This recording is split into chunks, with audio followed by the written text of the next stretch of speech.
नमस्कार। मैं हूं अभिषेक और हम लोग आज करोड़ा गौशाला में हैं। मनकापुर में झिलाही बाजार से 3 किलोमीटर दूर मनवर नदी के किनारे ये सिसवा गांव है और ये करोड़ा गौशाला यहीं पर स्थापित की गई थी। हमारे साथ गौशाला के अध्यक्ष और यहाँ के व्यवस्थापक विद्या प्रसाद जी हैं। तो विद्या प्रसाद जी, आपका स्वागत है। बताइए कि ये जो करोड़ा गौशाला है, इसकी स्थापना क्यों हुई, कैसे हुई, कब हुई? इस गौशाला के जो संस्थापक हैं, ये 1982 से देवनार सत्याग्रह में सत्याग्रह कहते थे, जब बिनोआ जी ने आह्वान किया था।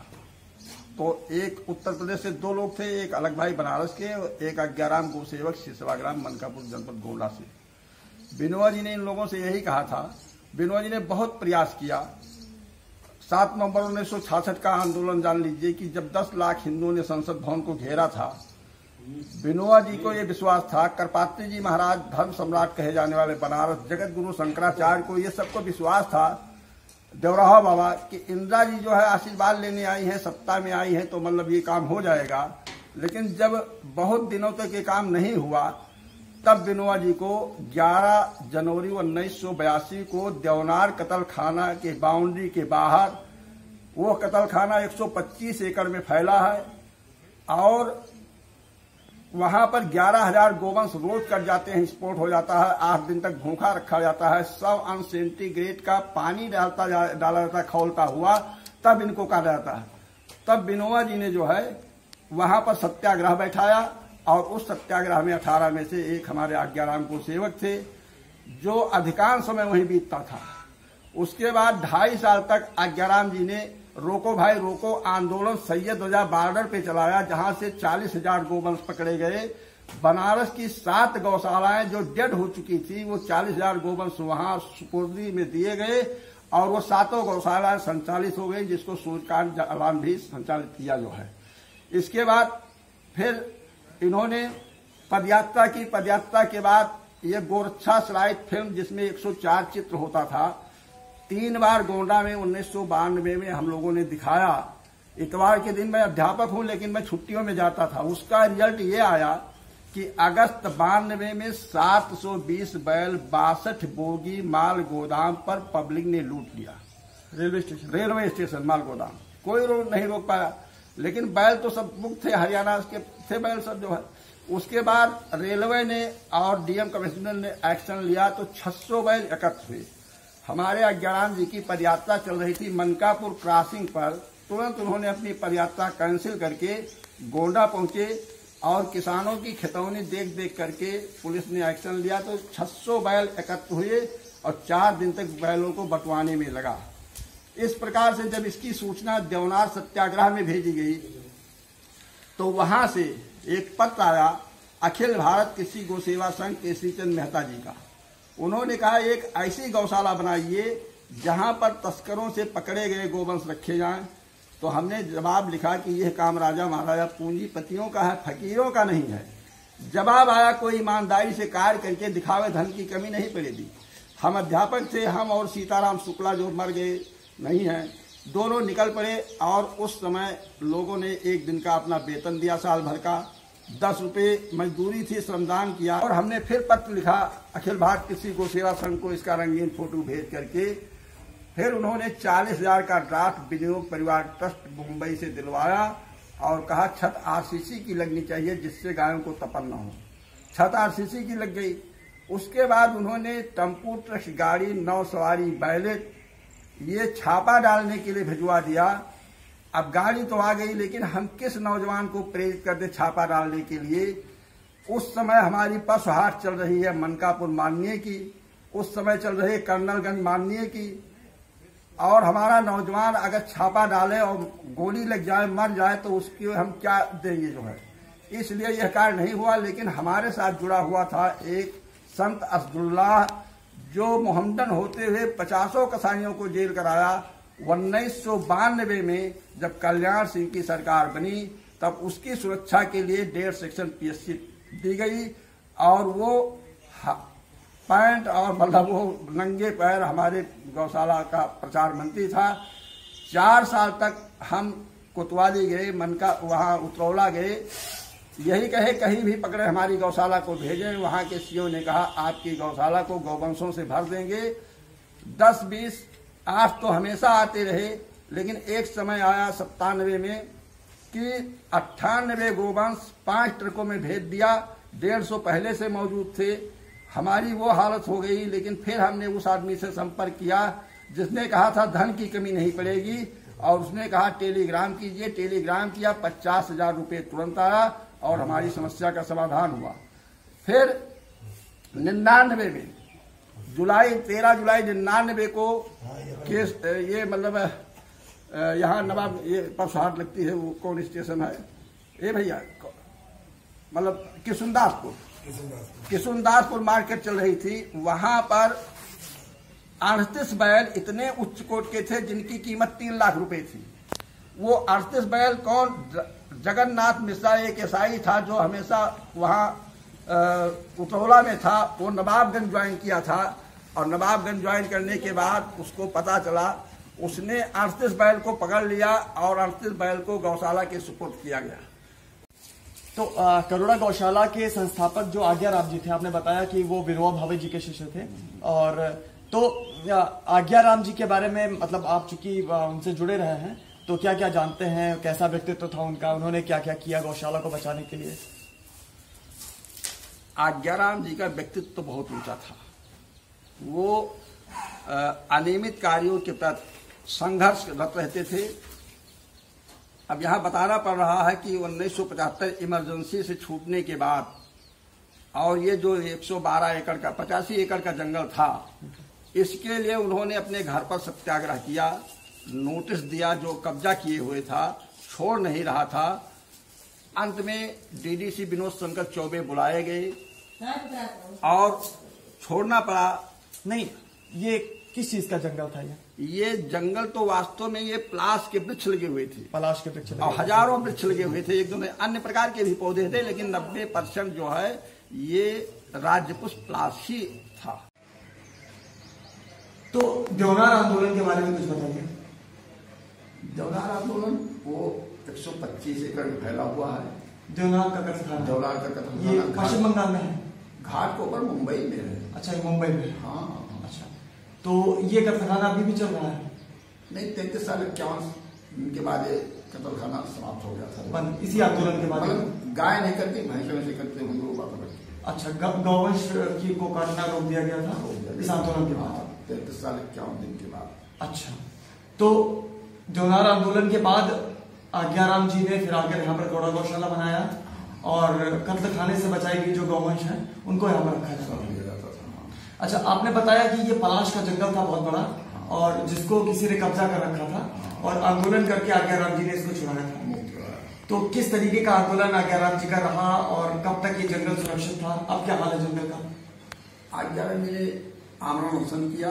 आमरण अनशन की वजह से मतलब उस व्यक्ति को छोड़ना पड़ा जिसने जाकर के एसडीएम उतौला के यहाँ जवाब दिया कि मैं एक विस्तार पर भी कब्जा नहीं किए हूँ। अच्छा। और फिर लोगों का भय नहीं खत्म हुआ। लोग भयभीत थे कि हम कैसे, लेकिन आज्ञाराम जी ने पूरे सिसवा गांव की गाय भैंस खोल करके 1 महीने तक उस 85 एकड़ जंगल में स्वयं लाठी लेकर के चलाया है। तब लोगों का भय खत्म हुआ, सब लोग के तब चलने में जो है।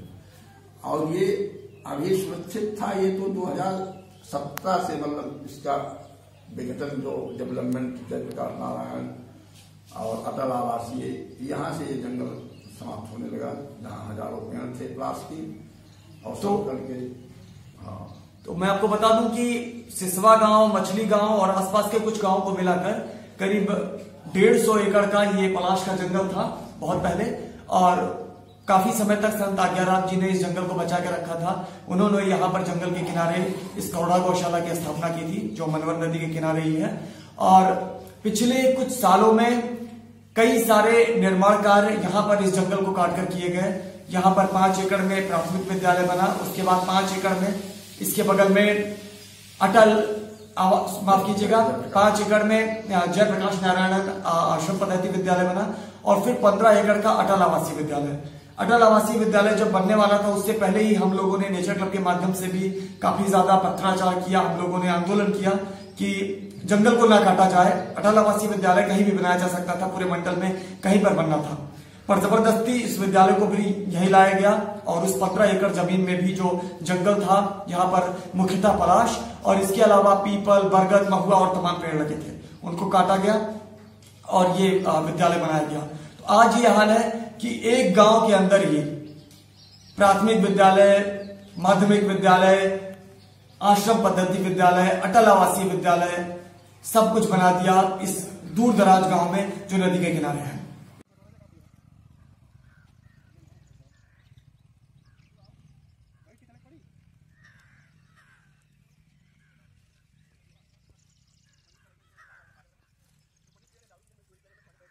इसका कोई औचित्य नहीं था इस गांव में बनाने का, पर जबरदस्ती राज्य पुष्प पलाश, उत्तर प्रदेश का जो राजकीय पुष्प है वो पलाश है, उसके जंगलों को जो बहुत ही कम बचे हुए हैं, पूरे गोंडा में ये जंगल जो था पलाश का, यहाँ पर ये धरोहर के रूप में था। और राष्ट्रीय उपाध्यक्ष का कहना था, अवधेश कुमार गुप्त जी आए थे, उन्होंने कहा इतना बड़ा राज्य पुष्प पलाश हमने पूरे उत्तर प्रदेश में नहीं देखा। अच्छा, कहाँ के ये अध्यक्ष थे? ये विश्व हिंदू परिषद के राष्ट्रीय उपाध्यक्ष। तो विश्व हिंदू परिषद के राष्ट्रीय उपाध्यक्ष ने भी इसको देखा जंगल को और माना कि इतना बड़ा जंगल पूरे उत्तर प्रदेश में उन्होंने नहीं देखा पलाश का, और जबरदस्ती इस जंगल को यहाँ के प्रशासन ने, यहाँ के लोगों ने जबरदस्ती काट दिया और कुछ पेड़ और बचे हुए हैं, 50-100 पेड़ और बचे हुए दिख रहे हैं। इस समय मार्च का महीना है और फूल आए हुए हैं। पलाश को फ्लेम ऑफ द फॉरेस्ट भी कहा जाता है, क्योंकि जब ये खिलते हैं और हवा ऊपर से जब जहाज से इनको देखा जाए तो ऐसा लगता है जैसे जंगलों में आग लगी हुई है। और बहुत सारे औषधीय गुण भी होते हैं, तमाम लोगों का व्यवसाय जुड़ा हुआ था इन जंगलों से। अभी मैंने एक आवेदन पत्र दिया है कुछ दिन पहले कमिश्नर महोदय को कि 50 गांव की महिलाएं छठी के दिन इसी पलाश के पत्ते का पूजन करती हैं और ये भी समाप्त हो जाएगा। ये पत्ता खोदने के लिए शहरों में जाना पड़ेगा, इसलिए इतना जो बचा हुआ है इसको तो बचा लीजिए। आश्वासन दिया है लेकिन नहीं हुआ कुछ नहीं। इसी से संबंधित अभी एक बात हुई, अभी शादियों में, शादी के बाद एक पत्री पूजा होती है तो उसमें पत्तल की आवश्यकता पड़ती है। गोंडा के मार्केट में पत्तल खत्म हो चुके हैं, थर्माकोल ने उसकी जगह ले लिया है। बहुत सारे लोगों को शादी के पास जो पत्तल की जो रस्म है, पत्री पूजन की जो रस्म है, उसको निभाने के लिए उनको पत्तल नहीं मिला। तो ये तमाम जो सांस्कृतिक जो रीतियां हैं वो भी खत्म होने के कगार पर है। इस वजह से एक चीज और अवगत करा दें, 27 मई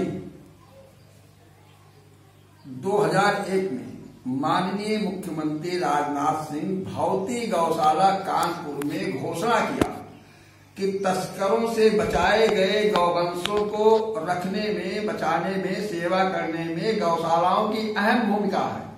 इसलिए प्रदेश में कहीं भी 18 हेक्टेयर या इससे अधिक बंजर भूमि एक स्थान पर है तो नई गौशाला खोलने के लिए, पुरानी गौशाला सुदृढ़ करने के लिए राजस्व अभिलेख में चारागाह अंकित किया जाए।